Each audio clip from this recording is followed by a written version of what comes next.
नमस्कार दोस्तों, मैं हूं दीपक चौरसिया और मेरे इस सोशल मीडिया के मंच पर आपका स्वागत है। आज हम बात करेंगे एक बार फिर से अरविंद केजरीवाल के बारे में। आज हम एक बार बात करेंगे फिर से आम आदमी पार्टी के बारे में। आज हम एक बार फिर से बात करेंगे जो पंजाब और गुजरात के विधानसभा चुनाव आने वाले हैं, जिसको आम आदमी पार्टी बड़े जोर शोर से लड़ने वाली है। उसके पहले अचानक एकाएक आम आदमी पार्टी को इतना बड़ा झटका क्यों लगा है, क्यों राघव चड्ढा बागी हो गए अरविंद केजरीवाल से, ये एक बड़ा सवाल है। साथ ही साथ एक बड़ा सवाल ये है कि अरविंद केजरीवाल जो है, क्या उनका तिलिस्म घटता जा रहा है। बड़ा सवाल ये भी है कि राघव चड्ढा अब किस पॉलिटिकल पार्टी का हाथ थामेंगे। सवाल ये भी है कि राघव चड्ढा आखिरकार गिग वर्कर्स पर, कपल्स को इनकम टैक्स की रिटर्न में छूट साथ साथ भरने देने पर और इसके साथ ही साथ एयरपोर्ट के समोसे और चाय पर क्यों बोल रहे थे और वो क्यों आम आदमी पार्टी के मुद्दों को नहीं उठा रहे थे, इस पर भी बात करेंगे।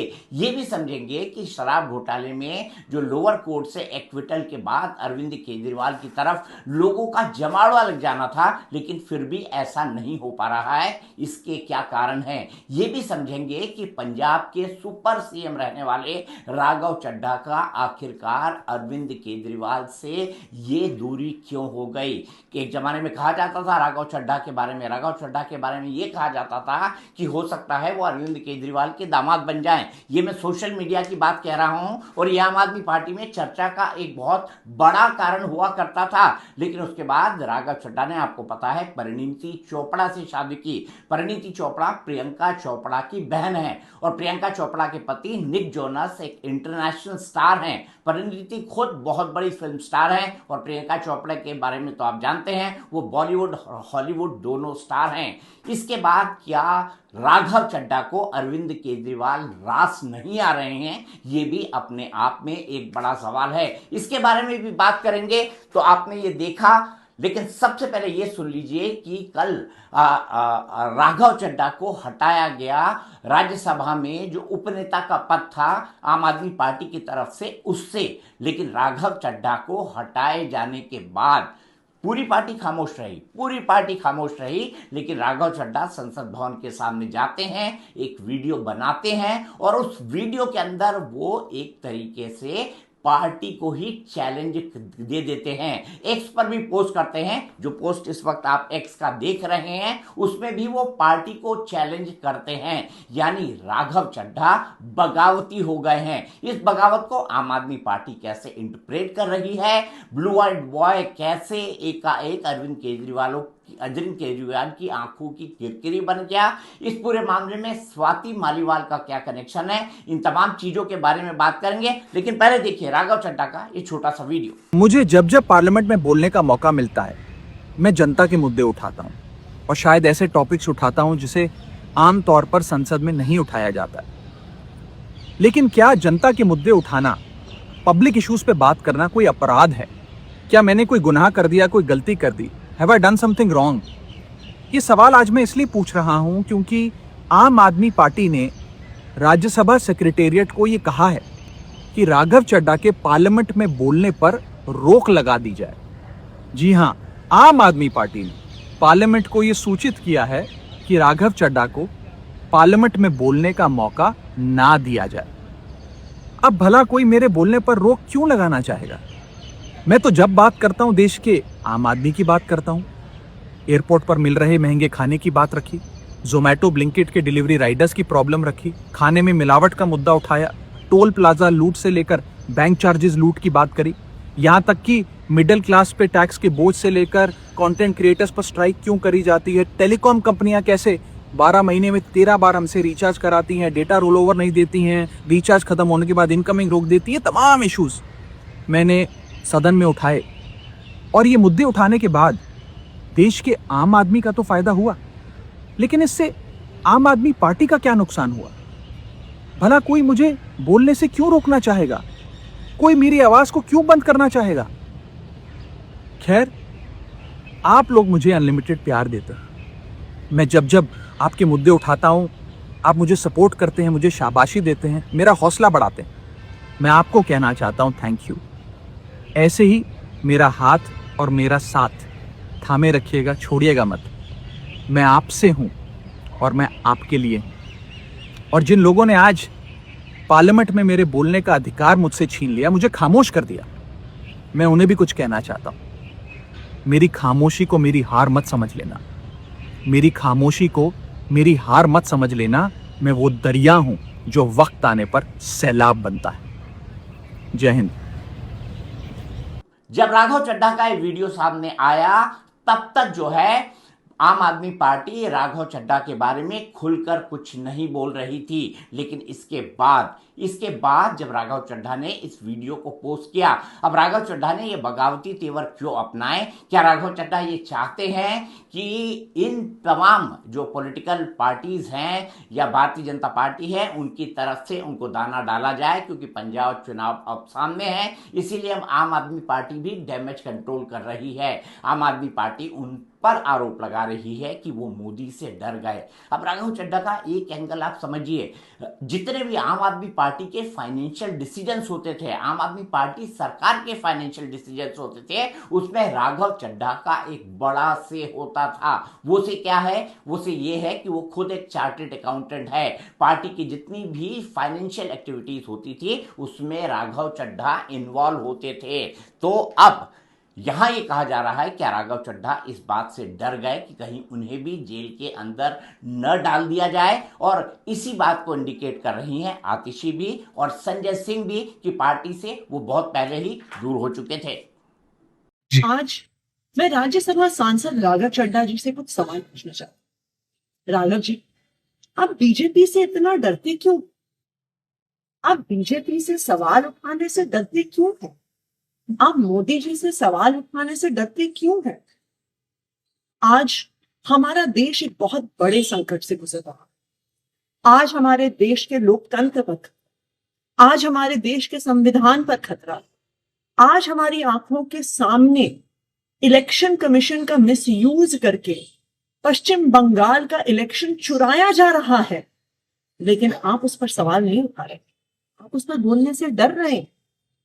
हम सबने देखा किस तरह से दिल्ली में गलत तरीके से वोट काटे गए, बीजेपी के कार्यकर्ताओं ने गलत तरीके से वोट बनाए और बीजेपी इलेक्शन चुरा के ले गए। और आज वेस्ट बंगाल में यही हो रहा है। आज इलेक्शन कमीशन का मिसयूज हो रहा है, लेकिन जब तृणमूल कांग्रेस और पूरी ऑपोजिशन इलेक्शन कमीशन के खिलाफ इंपीचमेंट मोशन लेकर आती है तो आप उस पर साइन करने से मना कर देते हैं। जैन साथियों, राघव का एक वीडियो आया है, मैं उसके संबंध में ये कहना चाहता हूं कि हम लोग अरविंद केजरीवाल के सच्चे सिपाही हैं और अरविंद केजरीवाल से एक ही बात सीखी है, निडरता, हिम्मत, साहस के साथ लड़ना और संघर्ष करना। लेकिन बड़े अफसोस के साथ ये कहना पड़ रहा है कि देश के तमाम मुद्दों पर जब सीईसी के खिलाफ प्रस्ताव आता है आप साइन नहीं करते। पश्चिम बंगाल में लोगों के वोट के अधिकार छीने जा रहे हैं। दिल्ली में हम लोगों ने देखा किस तरीके से चुनाव आयोग का दुरुपयोग हुआ। पंजाब का मुद्दा होता है उस वक्त आप खामोश रहते हो, नहीं बोलते हो। मोदी के खिलाफ आवाज नहीं निकालते हो। तमाम वो मुद्दे जो जनहित के हैं, देश से जुड़े हुए हैं, पार्टी से जुड़े हुए हैं, पार्टी के कार्यकर्ताओं से जुड़े हुए हैं। गुजरात में पार्टी के कार्यकर्ताओं को पीटा जाता है, मारा जाता है, उस पर नहीं बोलते। पंजाब के तमाम अधिकारों को छीनने का काम केंद्र सरकार और मोदी सरकार करती है, उस पर नहीं बोलते। तो ये बहुत सारे मुद्दों पर वॉकआउट करने का मामला आता है, उस समय वॉकआउट नहीं करते। तो ये तमाम चीजें हैं जिसका जवाब देश आपसे चाहता है, लोग आपसे चाहते हैं। जय हिंद। सवाल पे आपसे पूछना चाह रहे हैं, उन्होंने अपने वीडियो में कहा कि मैंने गलत ही क्या किया है, मैं तो लोगों के ही मुद्दे उठा रहा था, क्योंकि वो राज्यसभा एमपी पंजाब से हैं। ਜੇ ਕੋਈ ਪਾਰਟੀ ਵੱਲੋਂ ਲਾਈਨ ਹੈ ਕਿ ਅੱਜ ਇਹ ਮੁੱਦਾ ਜਿਹੜਾ ਹੈ ਉਹ ਜਿਹੜੀਆਂ ਵੋਟਾਂ ਕੱਟੀਆਂ ਜਾ ਰਹੀਆਂ, ਲੀਗਲ ਵੋਟਾਂ ਨੂੰ ਕੱਟਿਆ ਜਾ ਰਿਹਾ, ਸਹੀ ਵੋਟਾਂ ਨੂੰ ਕੱਟ ਕੇ ਗਲਤ ਵੋਟਾਂ ਆਪਣੇ ਬੰਦਿਆਂ ਦੀਆਂ ਜਾਲੀ ਵੋਟਾਂ ਬਣਾਈਆਂ ਜਾ ਰਹੀਆਂ ਨੇ, ਇਸ ਮੁੱਦੇ ਤੇ ਬੋਲਣਾ ਹੈ। ਗੁਜਰਾਤ ਦੇ ਵਿੱਚ 160 ਸਾਡੇ ਲੀਡਰ ਤੇ ਵਲੰਟੀਅਰਾਂ ਤੇ ਪਰਚੇ ਕਰ ਦਿੱਤੇ ਗਏ, ਉਹਦੇ ਤੇ ਬੋਲਣਾ ਹੈ। ਪੰਜਾਬ ਦੇ ਵਿੱਚ ਕਿਵੇਂ ਇਹ ਜਿਹੜਾ ਧਰਮ ਤੇ ਜਾਤੀ ਦੀ ਲੜਾਈ ਕਰਾਉਣ ਦੀਆਂ ਕੋਸ਼ਿਸ਼ਾਂ ਕਰ ਰਹੇ ਨੇ, ਉਹਦੇ ਤੇ ਬੋਲਣਾ ਹੈ। ਇਹ ਮੁੱਦਾ ਚੱਕਣਾ ਹੈ। ਜਾਂ ਐਮਐਸਪੀ ਦਾ ਜਾਂ GST ਦਾ ਪੈਸਾ ਜਾਂ RDF ਦਾ ਪੈਸਾ ਉਹ ਚੱਕਣਾ ਹੈ, ਉਹਦੀ ਬਜਾਏ ਜੇ ਕੋਈ 에ਅਰਪੋਰਟ ਤੇ ਸਮੋਸਿਆਂ ਦਾ ਰੇਟ ਜਾਂ ਕੋਈ ਕਿਸੇ ਡਿਲੀਵਰੀ ਜਿਹੜੀ ਹੈ ਪੀਜੇ ਦੀ ਉਹ 30 ਦੀ ਬਜਾਏ 40 ਮਿੰਟਾਂ 'ਚ ਹੋ ਜਾਣੀ ਚਾਹੀਦੀ ਹੈ, ਐਦਾਂ ਦੇ ਮੁੱਦੇ ਚੱਕੂਗਾ, ਫਿਰ लगूगा नहीं, ਤੁਹਾਨੂੰ शक नहीं होगा कि किसी और पासे तो किसी और स्टेशन तो बोल रहे हैं। सर आपको लग रहा है कि कॉम्प्रोमाइज है राघव चड्ढा? ਤੁਸੀਂ ਕੀ ਕਹਿਣਾ ਚਾਹੁੰਦੇ ਮੈਂ ਕਹਿ ਦੂੰਗਾ ਜੀ, ਵੀ ਉਹ ਛੱਡੋ ਪਰੇ ਨਾ ਕਰੋ, ਤੁਸੀਂ ਦੱਸੋ ਕੀ ਕਹਾਂ, ਤੁਹਾਨੂੰ ਕਿਵੇਂ ਲੱਗਦਾ? मान साहब एक मिनट जी, एक मिनट पहले जवाब दो। सर आपकी बातों से जो आप बोल रहे हो कि वो पार्टी क्या लाइन लग रहा है आपको मेरी बातों से? सीधा बोल दूं, तो आपसे इसलिए सवाल पूछ रहे हैं सर। पूछिए सवाल पूछिए। क्या आप मानते हैं कि वो कॉम्प्रोमाइज है? हाँ जी। तो आइए सबसे पहले ये समझ लीजिए कि राघव चड्ढा की जिंदगी कैसे बदली। राघव चड्ढा एक चार्टर्ड अकाउंटेंट है।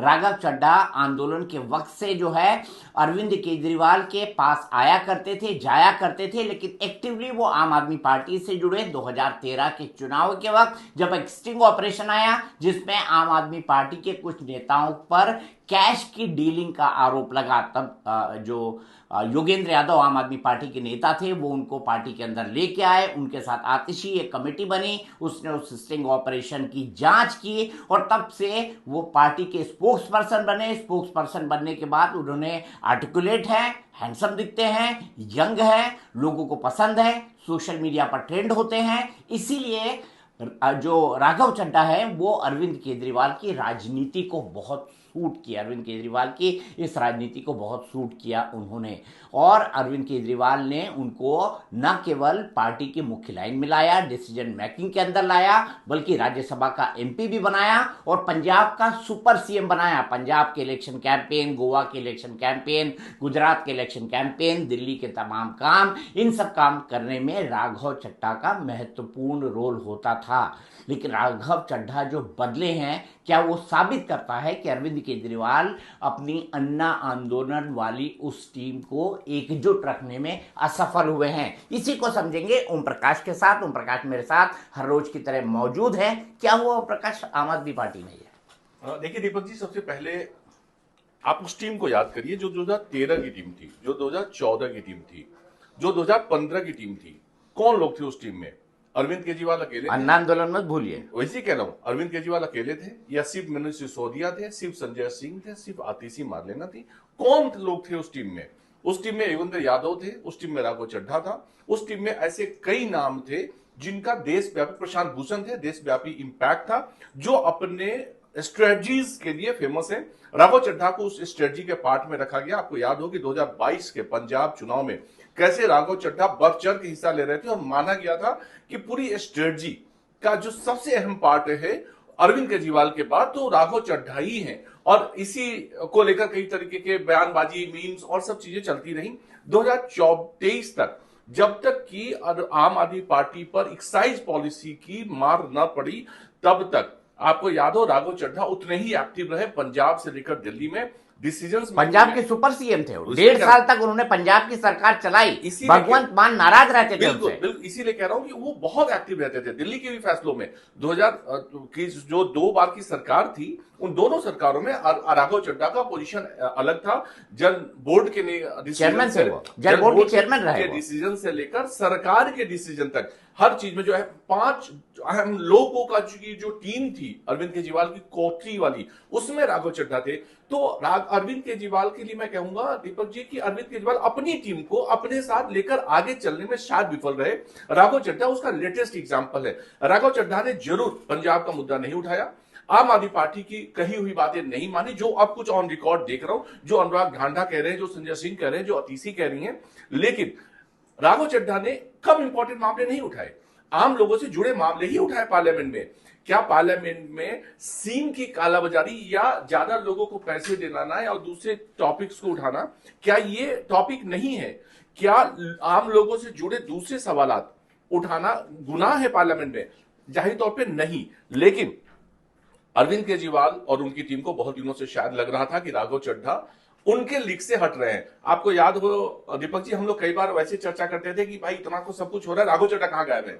आपने बल्कि मुझे बताया था कि उनकी आंखों का ऑपरेशन यूके में थे वो, जब जब अरविंद केजरीवाल को जेल हुई शराब घोटाले के अंदर और आम आदमी पार्टी के नेता सड़कों पर उतरे, तब ये सवाल पूछा गया राघव चड्ढा कहाँ है। तब इस बात की बड़ी हल्ला हुआ, चर्चा भी हुई। तब राघव चड्ढा ने सोशल मीडिया पर कोई पोस्ट नहीं डाला अरविंद केजरीवाल की गिरफ्तारी के बारे में। राघव चड्ढा ने अपने सोशल मीडिया पर सिर्फ इतना पोस्ट लिखा कि मेरी आंखों का ऑपरेशन हुआ है, मैं इस वक्त लंदन के अंदर पर हूं। तो अरविंद केजरीवाल का जो तिलिस्म था, वो कैरिस्मेटिक, उससे राघव चड्ढा तब से ही दूर होना शुरू हो चुके थे और दूर होते होते वो बहुत दूर आ गए। तो अब ये काउंटर आम आदमी पार्टी देने की कोशिश कर रही है कि राघव चड्ढा डर गए। लेकिन राघव चड्ढा क्या डर गए, ये सवाल है। और सवाल ये भी है, क्या राघव चड्ढा ने जो डिसीजन लिया अरविंद केजरीवाल से दूरी बनाने से, वो बीजेपी से प्रभावित था? ये दो बड़े सवाल है, इन दोनों पर भी हम बात करेंगे। लेकिन मुझे आप बताइए, जब यूके में वो आंखों की सर्जरी करा रहे थे, जब दिल्ली के इलेक्शन हो रहे थे, और दिल्ली के इलेक्शन जब अरविंद केजरीवाल जिस दिन हार रहे थे, वो अपनी फैमिली के एक शादी के अंदर थे, फैमिली की एक पार्टी के अंदर थे। उनसे हाल ही में कहा गया कि अरविंद केजरीवाल जो है वो बाहर आ चुके हैं, आप अरविंद केजरीवाल के समर्थन में एक प्रेस कॉन्फ्रेंस करिए। उन्होंने कहते हैं इनकार कर दिया। वो स्वाति मालीवाल के संपर्क में थे। इतना सब कुछ हो गया, लेकिन अरविंद केजरीवाल ये चाहते थे कि उनका जो तिलिस्म कम हो रहा है, ये चीज जो है वो किसी भी तरीके से लोगों को पता ना लगे। तो उन्होंने राघव चड्ढा को 1-1.5 साल ढोया भी है। लेकिन दीपक जी, बीजेपी के संपर्क में है कि नहीं है, ये मैं आपसे समझूंगा। और दर्शकों को बिल्कुल आप बताइए कि बीजेपी का क्या ये स्ट्रेटजी का पार्ट है, जिस तरीके से राघव चड्ढा ने पार्लियामेंट में अपने आप को मौजूद किया है, लेकिन जिस तरीके से अपने आप को प्रेजेंट किया है।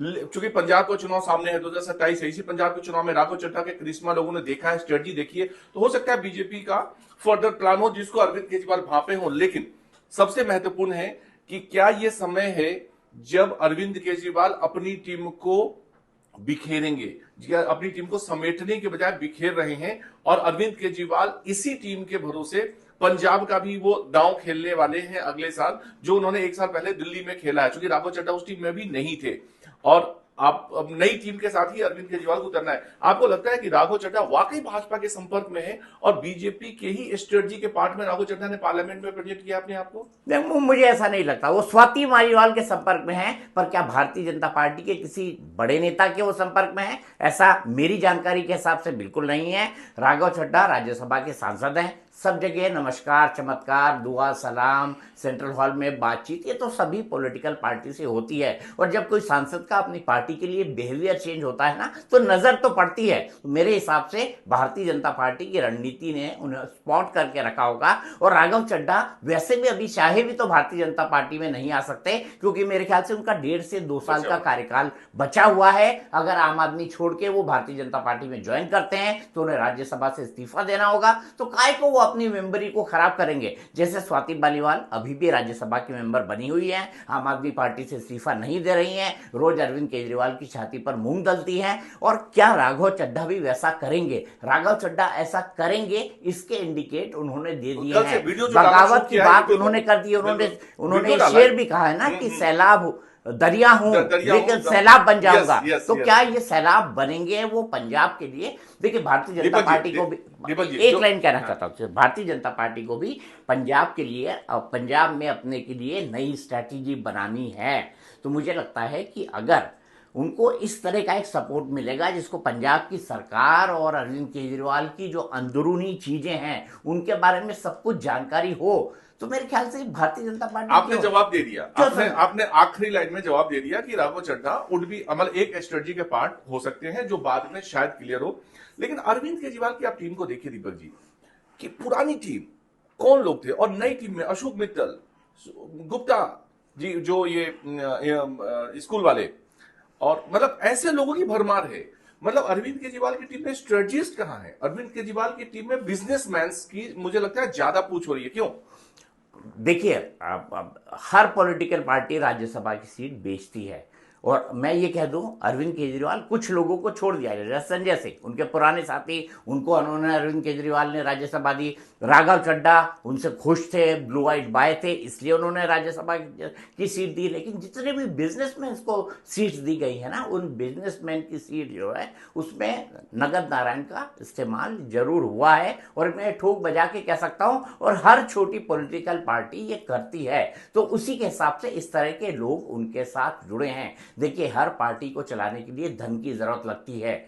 सरकार हो तो आपके पास थोड़ा बहुत धन आ सकता है, थोड़ा बहुत धन चंदे के साथ आ सकता है, लेकिन पॉलिटिकल पार्टी अपने फाइनेंशियल रिसोर्सेज जुटाने के लिए इस तरीके की चीजें करती है। लेकिन मुझे लगता है कि जो भी हो, अरविंद केजरीवाल के पास एक टीम है, अभी उनको कोर्ट से एक राहत मिली है, वो उनके पास एक मुद्दा है। मेरे ख्याल से वो जोर शोर से पंजाब और गुजरात के अंदर जाएंगे, लेकिन राघव चड्ढा उनको कितना चेकमेट कर पाते हैं और भारतीय जनता पार्टी उसका क्या इस्तेमाल कर पाती है, ये देखने वाली लेकिन बात दीपक होगी। जी, जैसे अरविंद केजरीवाल और उनकी टीम कॉर्पोरेट स्टाइल में काम करती है, राघव चड्ढा की भी पर्सनल टीम है जो बिल्कुल उसी स्टाइल में काम करती है। जैसे वो चेकमेट सीधे देने की पोजीशन में कोई आदमी नहीं होंगे राघव चड्ढा को, जितना मैं समझता हूं, और जितना अपडेट उनकी टीम से हमारे पास आता है, सभी मीडिया वालों के पास जाता है, उसे इतना तो समझ में आता है कि राघव चड्ढा भी इतनी आसानी से हार मानने वाले लोगों में नहीं है। ये अरविंद केजरीवाल के लिए, आम आदमी पार्टी के लिए थोड़े दिनों में सरदर्द साबित हो सकते हैं। आपको लगता है ऐसा? बिल्कुल ऐसा लगता है, क्योंकि देखिए कई सारी चीजें हैं। एक, राघव चड्ढा सीए और एक यंग लड़के की तरह आम आदमी पार्टी में आए थे, वो अलग थे। अब वो एक राज्यसभा के सांसद हैं, वो कई बार इलेक्शन स्ट्रैटेजी बना चुके हैं, वो आम आदमी पार्टी को सफलता से चुनाव जिता चुके हैं, वो आम आदमी पार्टी के लिए पैसों का मैनेजमेंट कर चुके हैं, सरकार को चलाने में मदद कर चुके हैं। एक बड़े परिवार के अंदर उनकी शादी हुई है, प्रियंका चोपड़ा उनकी साली हैं और परिणीति चोपड़ा उनकी पत्नी है, इसको मत भूलिए। निक जोनस उनके जीजा लगते हैं, इसको मत भूलिए। तो ये बैकअप सपोर्ट भी राघव चड्ढा के पास होगा, और जब राघव चड्ढा को कोई परेशान करेगा तो राघव चड्ढा पलटवार करेंगे ही करेंगे। तो जब उनको हटाया गया तो राघव चड्ढा ने पलटवार कर दिया। और क्या वो बीजेपी की पंजाब की इलेक्शन स्ट्रैटेजी का या नेशनल इलेक्शन स्ट्रैटेजी का पार्ट हो सकते हैं? बिल्कुल हो सकते हैं, क्योंकि मुझे अभी भी लगता है कि भारतीय जनता पार्टी को राजनीतिक तौर पे राहुल गांधी से उतना सतर्क रहने की जरूरत नहीं है जितना अरविंद केजरीवाल से सतर्क रहने की जरूरत है। बड़ी बात कही आप। तो आप समझ रहे हैं ना मैं क्या कहने की कोशिश कर रहा हूं। तो देखते हैं ये राघव कहां जाता है। राजनीति से परिणीति तक वो पहुंच गए, लेकिन अब ये उनकी राजनीति अब कहां जाती है, इस पर हमारी नजरें लगी होंगी। आपको ये वीडियो कैसा लगा? वीडियो में हमने जो बातें कही उसके बारे में आप क्या सोचते हैं? राघव के बारे में आप क्या सोचते हैं? वो आपको कैसे नेता लगते हैं? परिणीति कैसी एक्टर है? मेरी तो one of the favourite actors में से वो है। और राघव चड्ढा को अब अपने राजनीतिक जीवन के अंदर क्या करना चाहिए, इसकी राय अपने कमेंट बॉक्स में हमें जरूर दीजिएगा।